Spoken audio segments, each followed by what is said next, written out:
Hi there, welcome back to the channel. Today, I want to share a story that's deeply personal, one that speaks to the quiet strength we rarely recognize in ourselves.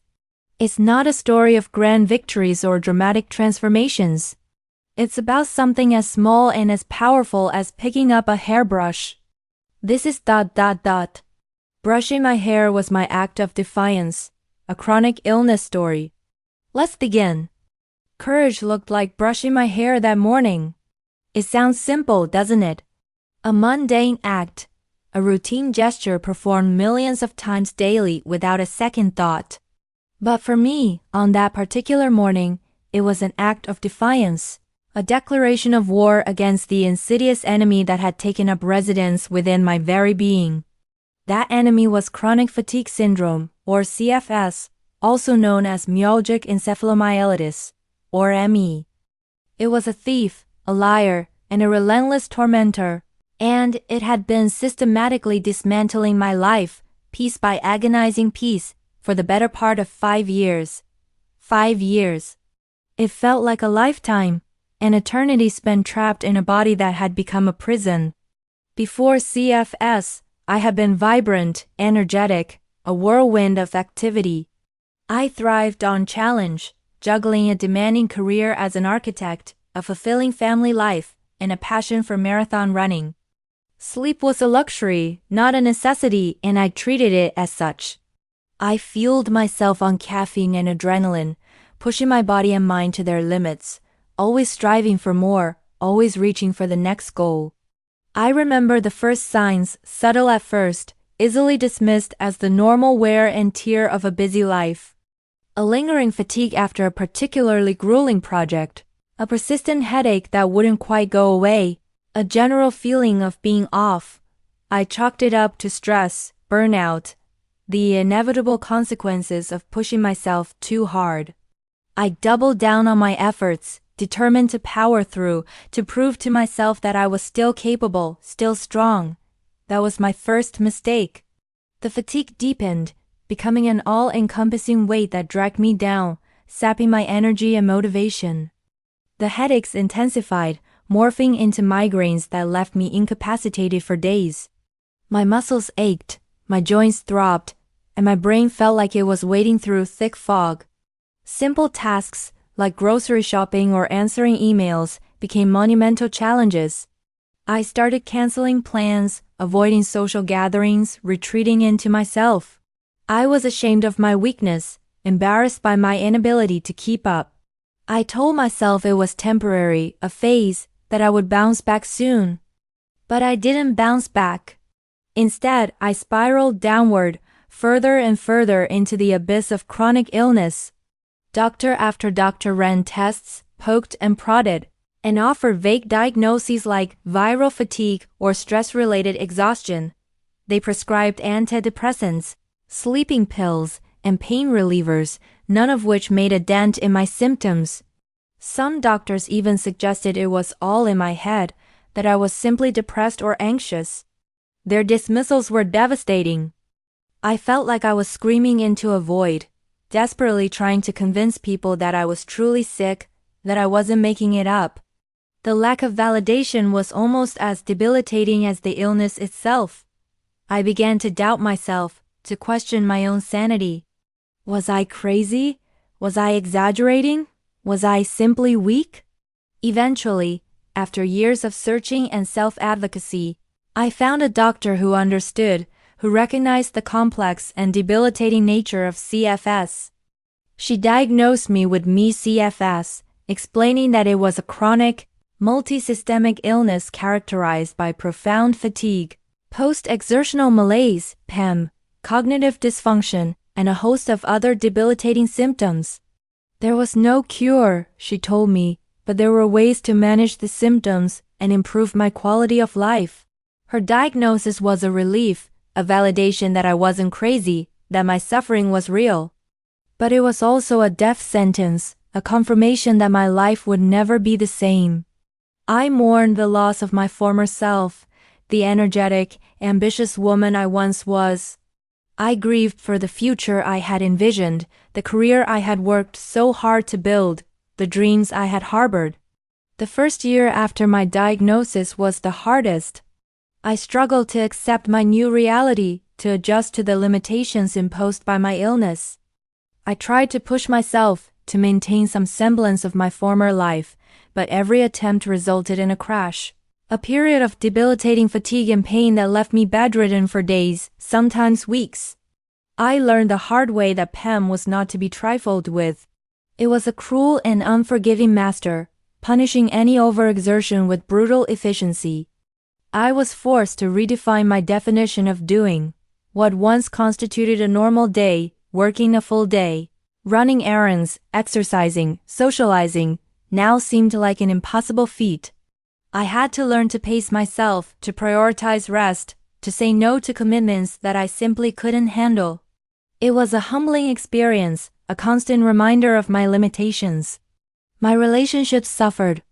My friends couldn't understand why I was always canceling plans, why I was always tired, why I couldn't just push through it. Some drifted away, unable or unwilling to accept my new reality.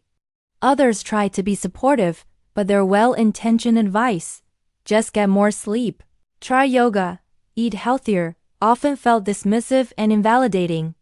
My marriage was strained to the breaking point. My husband Mark struggled to cope with my illness, with the loss of the wife he had known and loved. He was frustrated by my limitations, resentful of the burden I had become.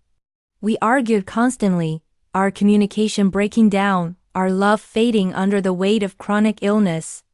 I felt like I was failing him, that I was no longer the partner he deserved. I was no longer the vibrant, independent woman he had married. I was a shadow of my former self, a burden, a patient. I considered leaving him, convinced that he would be better off without me, but I couldn't. Despite the challenges, despite the pain, I still loved him. And I knew, deep down, that he still loved me, even if he didn't always show it. We needed help, professional help, to navigate the complexities of chronic illness and to rebuild our relationship. We started seeing a therapist, a compassionate and understanding woman who specialized in chronic illness. She helped us to communicate more effectively, to understand each other's perspectives, and to develop strategies for coping with the challenges of CFS. Slowly, painstakingly, we began to rebuild our relationship, brick by brick. I also started focusing on self-care, on nurturing my body and mind. I learned mindfulness meditation, which helped me to manage my pain and anxiety. I started practicing gentle yoga, which improved my flexibility and reduced my muscle tension. I adopted a healthy diet, focusing on whole unprocessed foods. I learned to listen to my body, to recognize my limits, and to respect my need for rest. It wasn't easy. There were days when I felt like giving up, when the pain and fatigue were overwhelming, when the darkness threatened to consume me. But I kept going, one step at a time, one day at a time. I found strength in unexpected places, in the support of my therapist, in the love of my husband, in the kindness of strangers, in the beauty of nature, in the power of my own resilience. And then there was the hair brushing. For months, I had neglected my appearance. I spent most of my days in pajamas, unshowered, unkempt. I didn't have the energy to care. Brushing my hair, once a simple and automatic task, had become a monumental effort. My arms would ache, my shoulders would burn, and my head would pound. It seemed pointless, frivolous, a waste of precious energy. But one morning, I woke up feeling a tiny spark of something. Not energy exactly, but a flicker of motivation, a glimmer of hope. I looked in the mirror and saw a stranger staring back at me, a pale, gaunt woman with dull, lifeless hair. I realized that I had lost myself, that I had allowed CFS to define me, to strip me of my identity. I decided to take back control, to reclaim a small piece of my former self.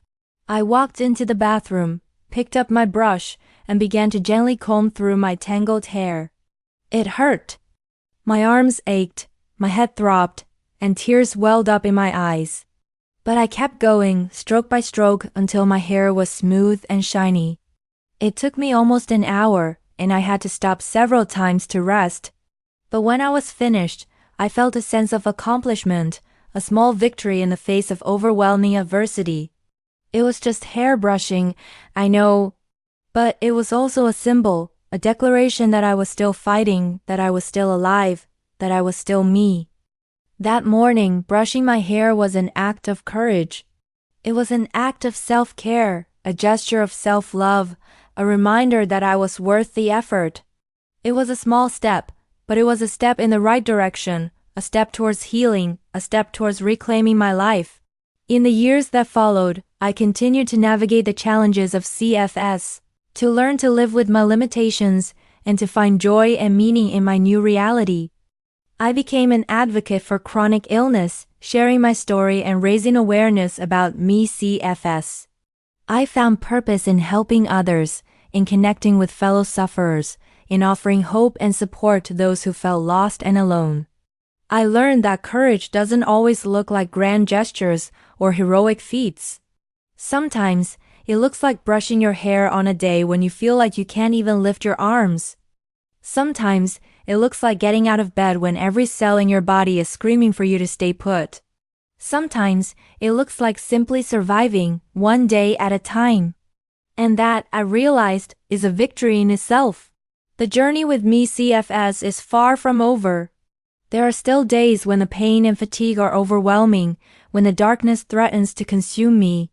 But I have learned to navigate the storms, to find strength in my vulnerability, and to embrace the resilience that lies within me.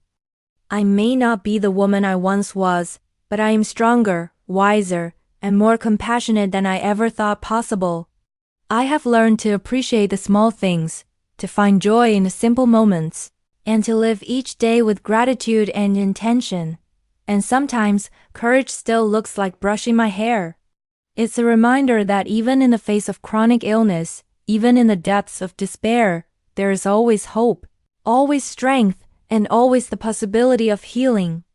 It's a reminder that I am still here, still fighting, still alive, and that is enough. My health journey, though challenging, has taught me invaluable lessons about self-compassion, the importance of listening to my body, and the power of human resilience.